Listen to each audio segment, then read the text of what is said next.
दोस्तों ITI admission fourth round का upgrade round वाला जो काउंसलिंग रिजल्ट है यहाँ पर आ चुका है। अब इस राउंड में किस किस का नाम आएगा यहाँ पर मैं बता देता हूँ। जिसने भी थर्ड राउंड में चॉइस फिलिंग कराई हुई थी और उनका थर्ड राउंड में नाम नहीं आया था तो उनका यहाँ पर दोबारा से रिजल्ट आया है, अपग्रेड वाला रिजल्ट आया है। अगर आपका थर्ड काउंसलिंग में थर्ड रिजल्ट में नाम नहीं आया है तो आप यहाँ पर फोर्थ राउंड में चेक कर सकते हैं, हो सकता है यहाँ पर फोर्थ राउंड में आपका नाम आ गया हो। उसके अलावा यहाँ पर जिनका थर्ड राउंड में नाम आ चुका है और उन्हें अपग्रेड के लिए डाला हुआ था, मतलब उन्होंने एडमिशन ले लिया है और उनको दूसरी ट्रेड चाहिए तो उनका भी यहाँ पर नाम आएगा। उसके अलावा जिन्होंने एडमिशन नहीं लिया था और उनका नाम आ गया था और उन्होंने अपग्रेड के लिए अप्लाई किया था तो उनका भी नाम यहाँ पर फोर्थ राउंड में आ सकता है। तो यहाँ पर आप सभी लोगों को एक बार चेक करना है, अगर आपका नाम नहीं भी आया है तो भी यहाँ पर आकर आप चेक कर सकते हैं। तो यहाँ पर हम आ चुके हैं डीएसडी पोर्टल पर, इसका लिंक आपको नीचे मिल जाएगा डिस्क्रिप्शन में। उस पर आप जैसे ही क्लिक करेंगे इस पेज पर आप आ जाएंगे। अब यहाँ पर आकर सबसे पहले आपको अपना रजिस्ट्रेशन नंबर और पासवर्ड जो कि आपका डेट ऑफ बर्थ रहता है डालकर लॉगिन करना है। लॉगिन करने के बाद आपके सामने कुछ इस तरह का इंटरफेस आएगा। अगर आप इसको फोन में लॉगिन कर रहे हैं तो यहाँ पर देखिए आपके सामने इस तरह का इंटरफेस आएगा।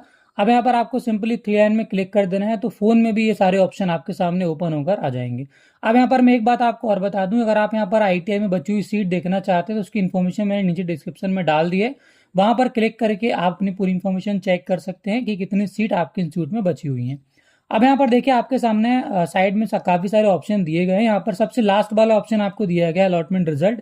सिंपली इस ऑप्शन पर आपको क्लिक कर देना है। इस पर क्लिक करने के बाद आपको जो भी ट्रेड यहाँ पर अलॉट हुई है वो यहाँ पर देखिए दिखने लगेगी। अगर आप कोई भी सीट अलॉट नहीं हुई है तो सिंपली यहाँ पर कोई पेज ओपन नहीं होगा, एक ब्लैंक पेज ओपन होगा और यहाँ पर ऊपर लिखा होगा कि आपको इस राउंड में कोई भी सीट आवंटित नहीं हुई है, इसका मतलब आपका नाम नहीं आया है। और अगर आपका नाम आया हुआ है तो इस तरह से आपके सामने ट्रेड आ जाएगी। अब यहाँ पर देखिए आपको सिंपली ट्रेड के सामने सिलेक्ट एनी वन वाले ऑप्शन में क्लिक करना है। देन यहाँ पर नीचे आपको सिंपली एक ही ऑप्शन दिया गया, I want to take admission in above selected institute and trade. अब यहाँ पर आपको जो ट्रेड अलॉट हुई है उसमें आपको एडमिशन लेना ही होगा। अगर आप एडमिशन नहीं लेंगे तो आपको जो भी ट्रेड मिली है वो यहाँ पर आपके हाथ से चली जाएगी। ठीक है, तो यहाँ पर सिंपली आपको इस ऑप्शन पर क्लिक करना है। और एक बात मैं आपको और बता दूं, अगर आपने एडमिशन पहले से ले रखा है और आपको दूसरी ट्रेड अलॉट हुई है तो भी यहाँ पर आपको एडमिशन लेना होगा। इस पर आपको ट्रेड में क्लिक करना है और यहाँ पर आपको उसको लॉक चॉइस वाले ऑप्शन में क्लिक करना है। अगर आपका एडमिशन पहले से हो चुका है तो सिंपली आपका अलॉटमेंट प्रिंट करके उस इंस्टीट्यूट में चले जाना है और वहाँ पर आपको उसको सबमिट कर देना है। ऑटोमेटिक आपका जो ट्रांसफर है पहले वाली ट्रेड से ट्रांसफर करके दूसरी ट्रेड में कर दिया जाएगा। और यहाँ पर आपका अगर पहली बार नाम आ रहा है तो सिंपली आपको लॉक चॉइस वाले ऑप्शन में क्लिक करना है। देन आपके नंबर पर एक ओटीपी जाएगा, ओटीपी डालकर आपको सबमिट करना है। जैसे आप इसको सबमिट करेंगे तो कुछ इस तरह से आपका जो अलॉटमेंट है वो यहाँ पर ओपन हो जाएगा। अब अलॉटमेंट ओपन होने के बाद आपको इसका प्रिंट ले लेना है, आपको इसके दो प्रिंट लेने हैं। साथ में आपने जो भी डॉक्यूमेंट यहाँ पर लगाए हुए हैं इन सभी डॉक्यूमेंट्स की डबल कॉपी, साथ में अलॉटमेंट की डबल कॉपी लेकर आपको इंस्टीट्यूट चले जाना है।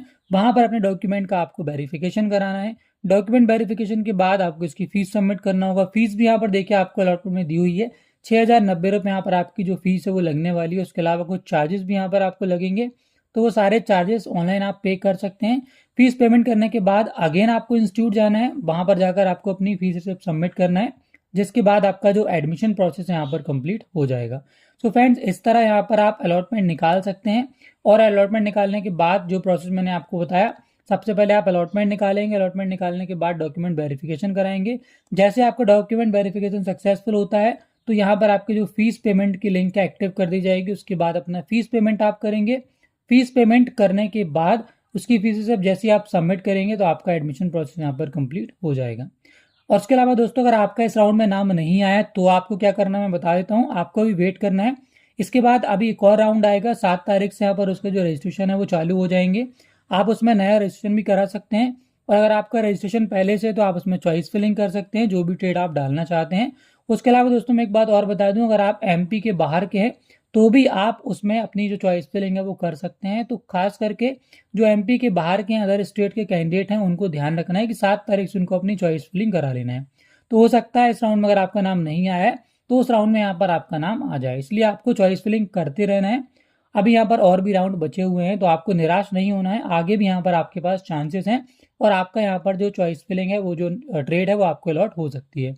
आगे की सारी इन्फॉर्मेशन आपको मेरे चैनल द्वारा मिलती रहेगी, इसलिए आप चैनल को सब्सक्राइब कर लीजिए और बेल आइकन को प्रेस कर लीजिए, जिससे जैसे कोई भी वीडियो आईटी एडमिशन से लेकर मैं लेकर आता हूं तो आपको सबसे पहले उसका नोटिफिकेशन मिल सके। वीडियो अगर आपको पसंद आया हो तो वीडियो को लाइक करना मत भूलिएगा। और हाँ, इसके अलावा कुछ और अगर आप पूछना चाहते हैं, कुछ जानना चाहते हैं, कोई कंफ्यूजन है तो आप मुझे कमेंट करके बताइए, और आपका किस स्टेट में एडमिशन हुआ है मुझे कमेंट करके बताना मत भूलिएगा।